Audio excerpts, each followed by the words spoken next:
Facebook group? I know you've written stuff on it. Yeah, that's an interesting question.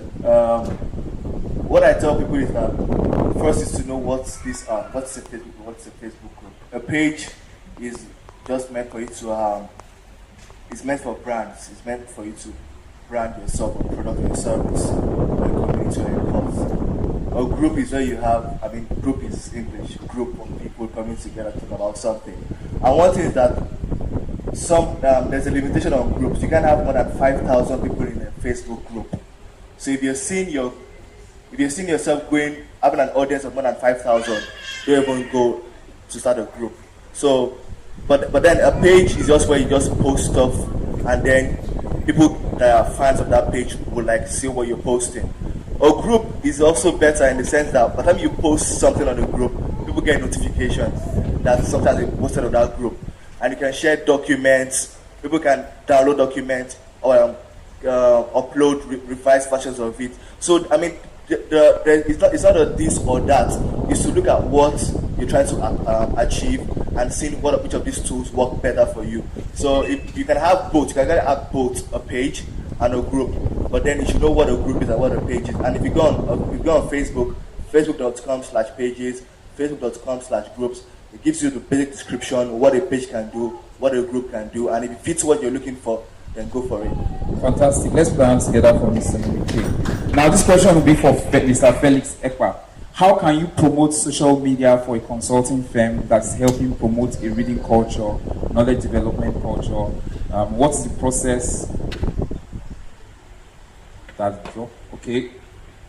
I didn't get it. I didn't get it completely. Okay. How can you promote social media for a consulting firm that's helping promote a reading or knowledge development? Now, hold on. Let me just add it to others. Basically, I think what the question is saying is how can someone ask another question? I think that will explain it better. Sorry, let me get that. Okay. Does any of the speakers do one-on-one practical training on online businesses? If yes, how do we meet you? Now I'm putting it together to say that they are saying, how do we use social media? How can a consulting firm, an organization, a company use social media to promote their business? You were saying something like that when you were presenting. Then we can add it to, does any one of the speakers? Thank you very much. Who should I send the invoice to? Okay, basically, just like all what we've been saying here, first of all, you want to create visibility. If you have a marketing team, a sales team in your organization, it has come to a point where you should also create a social media team, or get, I wanted to say this in my slides, some other slides never came up, but the end of it was the social employee. You want to be able to create a training for your employees to be able to understand the power of social media. If they understand it, they would use it. If they don't understand it, they will just play with it with your own internet. You understand? So basically, you want to create a plan where you can talk about your product or your services, your consulting. I said consulting or learning. Like a firm that is into consulting, education, knowledge education. Okay, yeah. You already have, more or less, content. Yeah. So it's pushing out the content there consistently. That you need to create a plan and then push it out consistently over time. Another way is also to be able to get an influencer to be able to tweet or drive your social media marketing for a period of time to be able to help you gain visibility before you now go into full gear. The third way is to follow me at Felix Ekpa and DM me your details so that I can get in touch with you afterwards. Okay, now next question will be for MD. Before I you also mentioned that if one-on-one trainings take place. Yes, one-on-one trainings take place. I offer it. I don't know if any of them as well offer one-on-one training. Okay. Now one-on-one trainings happen.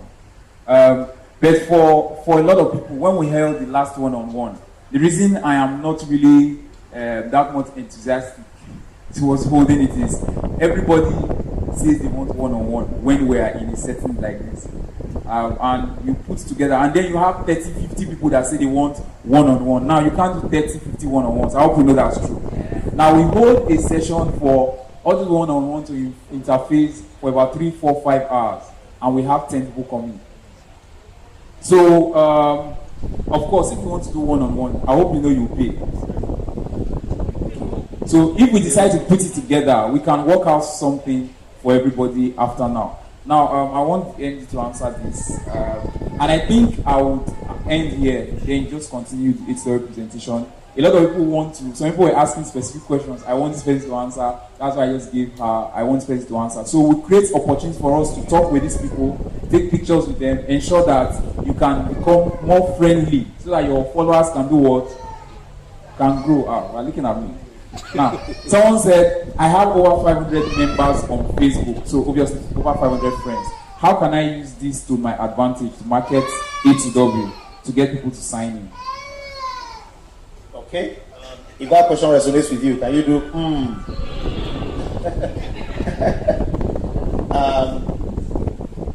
I share this a lot, and I say to people that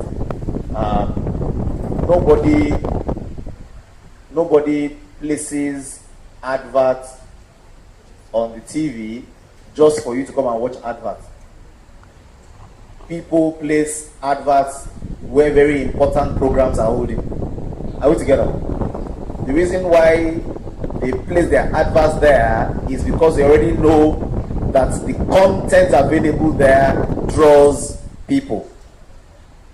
Same thing with you. I tell people, don't go out there with a mandate to convert everybody that is available in your market space strictly to come and buy something from you.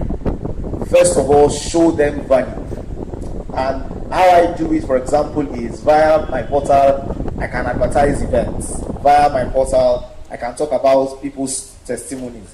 Via the portal, I can share knowledge. Via the portal, I can share a variety of things. I can now create a funnel through which the people who are there, who are getting value, who are gaining knowledge, can connect with me somewhere else so that I can close the transaction. Going on your Facebook page and typing A2W is sweet, if you want to join now, sign up here, is a joke. Okay, now you already have on your platform, you have travel. You can do travel, you can package tours. It's available to your platform. You have access to retail products. You have ovens, you have cups, you have phones, you have a variety of things. You have access to save your money as a cooperative. You have access to healthcare services. You have access to a variety of things locally and internationally. Create content, create value, use that medium as an advertising channel to get people to come for physical one-on-one or group meetings where you can close the transactions. I said to you earlier, the reason why you need a website is to generate leads, not to make sales, to generate leads. Sales will be made when you have brought in the crowd from there into a smaller meeting where you are able to close it. Some of my most active people in my team, I never met them before they got on board. It was via social media. They didn't get on board because I said I was selling Omo or vitamin C. They got on board because they have been following me for a while and been gaining knowledge. And somehow there's a hollow effect. Say with me, hollow effect. Hollow effect is once you think somebody is good in one thing, you tend to give them credibility for others. It's the reason why you look at somebody and you feel, although Super Girl has 29,000 followers on Twitter, she must know what she's saying. You will give her a lot more credit because that presence creates a hollow on other things. It's the reason why if you are handsome, you can be giving credit for some other things as well. Yoma, you need to use that very soon. But what's your note? You need to use the value you create as a hollow that allows you to attract people to be able to communicate to them about your business. You have fantastic business. People will not judge your business by what you have written online if you write everything there. So don't write too much there. Provide value, provide content, show yourself to be a person that can be followed, invite them for a meeting, and then close it up one by one. Problem with many of us as well is that we're in a hurry. We want 500 sign-ups, and we want it now. Ladies and gentlemen, if it happens now, what will you do tomorrow? Okay, so pace it out. Pace it out. I'm happier having one person join my team and supporting that one person to succeed than having 50 people join my team that end up with a bad experience because I didn't have sufficient time and grace to support them. So how you build with it is the same. Do like you're building a house. Do it gradually, brick on brick, a layer at a time. Thank you very much. Yeah, I think let's put our hands together. Are we learning? Are we learning? Are we promising that I'll put all of what we're learning into practice? Now, a couple of people have asked how to set up a blog. Now, it'd be nice to do that here, but we won't leave here today. Get this material. Tell your neighbor, get this material.